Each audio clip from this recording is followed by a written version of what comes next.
আসলে নিজেদের ভিতরে নেগোসিয়েশন করে তারা পদ ভাগাভাগি করার কার্যক্রম করছে। তাহলে এটাই যদি হয় তাহলে তো আর ডাকসুর দরকার ছিল না। তাহলে স্বাভাবিকভাবে বড় বড় শক্তি যারা ছিল তারাই তো অলরেডি বিশ্ববিদ্যালয়কে 70% তারা তো গ্রাস করে দিয়েছে। এখন ছাত্র ছাত্রী বিশ্ববিদ্যালয়ের প্রশাসন সবাইকে তো তারা বিভাজিত করে ফেলছে তাদের বলয়ের ভিতরে। এখন ডাকসুর ভিতর দিয়েও যদি আসলে সেভাবেই তারা যদি ভাগাভাগি করে নেন বিভিন্নভাবে নেগোসিয়েশন করে, তাহলে তো যেই আপনার হচ্ছে যে লাউ সেই প্রদীপ হলো। তবে আমি মনে করি যে বিশ্ববিদ্যালয়ের শিক্ষার্থীরা এটা হতে দেবেন না।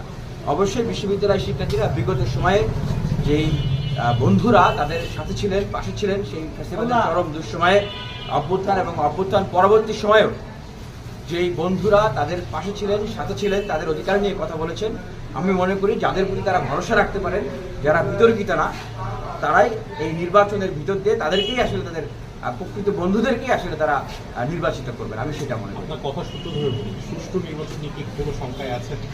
দেখেন, বিশ্ববিদ্যালয় প্রশাসন তো এই নির্বাচনটা দিচ্ছিলেনই না। এটা তো মানে আটকিয়ে রাখা হয়েছিল, ভিতর থেকে প্রভাব বলাগুলো আটকিয়ে রেখেছে। যারা এখন জেতার জন্য সেই প্রভাবগুলো খাটাচ্ছে বা এখন নেগোসিয়েশন করতেছে, তারা তাদের ভিতরেই ভাগ বাটোয়ারা করে রাখার জন্য। তো নির্বাচনটা আসলো কিভাবে? 11 মাসে তো নির্বাচন হয়ে শেষ হয়ে যেত। নির্বাচনটা আমরা অধিকার সচেতন, রাজনৈতিক সচেতন ঢাকা বিশ্ববিদ্যালয়ের শিক্ষার্থীরা আন্দোলন করে নিয়ে এসেছি। আমি নিজে আমরণ অনশন করেছি, মরণপণ ফাইট করেছি, শিক্ষার্থীরা সাথে ছিলেন।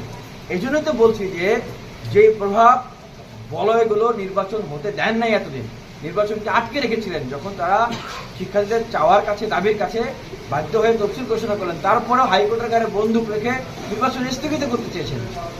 এখন তারা সেই প্রভাব কাটাচ্ছে নির্বাচনে জেতার জন্য। সর্বশেষ এসে তারা এখন মানে পিছনের টেবিলে এখন নেগোসিয়েশন করতেছে যে আসেন আমরা এই ভাগ বাটোয়ারা করে নিয়ে নিই।